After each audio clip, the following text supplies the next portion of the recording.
Hi friends, welcome to Geetha's world. இன்றைக்கி இந்த fish கறி எப்படி வைக்கிறதுன்னு சொல்லிட்டு நம்ம பார்ப்போம். இது விரால் மீன். இது எங்கள் கிணத்துல பிடிச்சது தான். இது வெங்காயம் ஒரு பெரிய வெங்காயம் 3 கட் பண்ணியிருக்கேன். 4 பச்சை மிளகா வச்சுருக்கேன். ஒரு 7-8 தக்காளி கட் பண்ணியிருக்கேன். கொஞ்சமாக தேங்காய் வச்சுருக்கேன். பின்ன ஒரு பெரிய லெமன் சைஸ் அளவு புளி எடுத்திருக்கேன். இப்போது இந்த தக்காளியும் தேங்காயும் நல்லா அரைச்சி கொண்டு வந்துடலாம், ஃபைன் பேஸ்ட்டாக. இப்போ பாருங்கள், நல்லா அரைச்சி கொண்டு வந்துட்டேன். தக்காளியும் தேங்காயும். இப்போ இதில் நம்ம மசாலாங்க சேர்த்துக்கலாம். ஜாஸ்தி எதுவும் இல்லை இதுக்கு மசாலாலாம். ஜஸ்ட்டு கொஞ்சமாக மஞ்சள் பொடி, பின்ன வீட்டில் அரைச்ச மிளகா பொடி. இது இந்த ஸ்பூனில் நான் யூஸ் பண்ணுற ஸ்பூன் இதுதான். இந்த ஸ்பூனில் ஒரு 4 ஸ்பூன் மிளகா பொடி நான் போட்டுக்கிறேன். உங்கள் வீட்டில் இருக்க மிளகாத்தூளுக்கு ஏற்ற மாதிரி நீங்கள் காரத்துக்கு போட்டுங்க. காரம் கம்மியாக தான் போடணும். ஆனால் பின்ன கல்லுப்பு. அதுக்கப்புறம் நம்ம புளி காட்டினோம் இல்லையா, புளி நல்லா கரைச்சி எடுத்துக்கலாம். இதுக்கு பழைய புளி இருந்தால் பெஸ்ட்டு. மீன் குழம்புக்கு எப்பவுமே பழைய புளி யூஸ் பண்ணுங்கள். அப்போ குழம்பு நல்லா டேஸ்ட்டாக இருக்கும். இப்போ இன்னொரு தடவை கொஞ்சம் தண்ணி விட்டு நல்லா புளியை கரைச்சிடலாம். நல்லா கரைச்சி எடுத்து செகண்ட் டைமு ஊற்றிக்கலாம். பாருங்கள், எல்லாம் கரைச்சாச்சு. புளியில் எதுவுமே இல்லை, வெறும் இது சக்கை வண்டி தான் இருக்குது. அந்த அளவு நல்லா தண்ணி விட்டு கரைச்சிடலாம். இவ்வளோதான்ப்பா மீன் குழம்புக்கு பேஸு. இப்போது கடாய் வச்சிடலாம். அடி கொஞ்சம் கனமாக இருக்க பாத்திரமாக எதாக இருந்தாலும் யூஸ் பண்ணிக்கோங்க.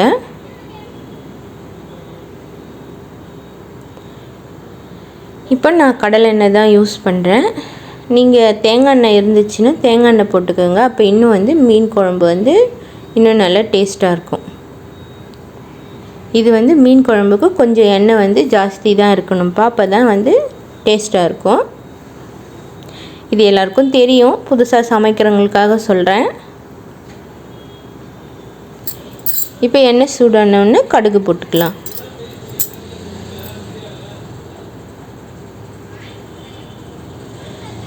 கடுகு பொரிஞ்சு ஃபுல்லாக அடங்கட்டும். ஃபுல்லாக கடுகு பொரிஞ்சு அடங்கிட்ட பிறகு கருவேப்பிலை சேர்த்துக்கலாம். சும்மா ஒரு 2 கொத்து, அவ்வளோதான். இப்போது கட் பண்ணி வச்சுருந்தா ஆனியனை போட்டுருவோம்.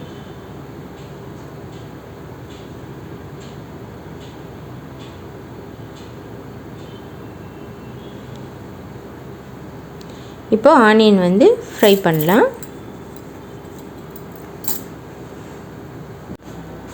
ஆனியன் நல்லா ஃப்ரை பண்ணணும். நல்ல கலர், கோல்டன் கலர் வரணும். இது கூட கொஞ்சம் வடகமும் சேர்த்து வதக்கிக்கலாம். ஜாஸ்தி இல்லை, கொஞ்சம் வடகம் சேர்த்துக்கலாம்.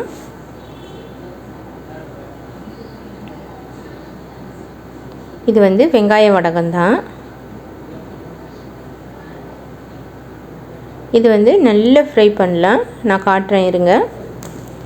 பாருங்கள், ஓரளவு வெங்காயம் கலர் சேஞ்ச் ஆகிடுச்சு. இன்னமும் கலர் சேஞ்ச் ஆகணும், நல்லா ஃப்ரை ஆகணும். வெங்காயத்தில் இருக்க ஈரம் சுத்தமாக போகிற அளவு வதக்கணும். அப்போ தான் இது மீன் குழம்புக்கு டேஸ்ட்டாக இருக்கும். இன்னும் கலர் சேஞ்ச் ஆகணும். வெயிட் பண்ணுங்கள், நான் காட்டுறேன்.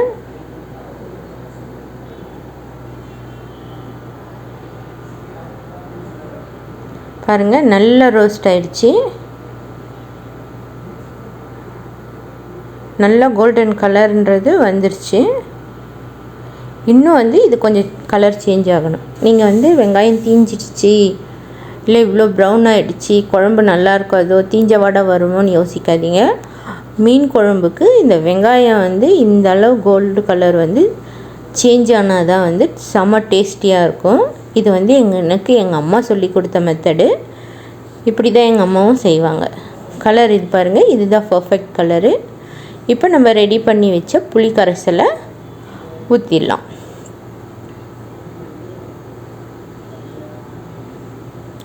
இவ்வளோதான்ப்பா மீன் குழம்பு. ரொம்ப ஈஸியான டிஷ் இது. இப்போது கொஞ்சம் அந்த பாத்திரத்தை வந்து அலசி ஊற்றிப்போம். எக்ஸ்ட்ரா தண்ணி வேணும் ஊற்றிக்கலாம் கொஞ்சம். இது நல்லா கொதித்து திக்கானோடனே ஃபிஷ்ஷு போட்டு இறக்கிட்டோம்னா மீன் குழம்பு ரெடி. அவ்வளோதான். ஆனால் இது வந்து நல்லா கொதிக்கணும். இன்னும் கொஞ்சம் தண்ணி சேர்த்து கொதித்து குழம்பு சுண்டி வரணும்.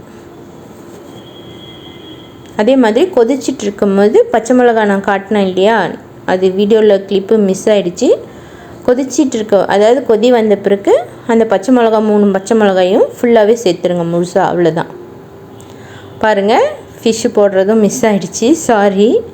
ஃபிஷ்ஷு நான் குழம்பு ரெடியானோடனே ஃபிஷ்ஷு போட்டுட்டேன் பாருங்கள்.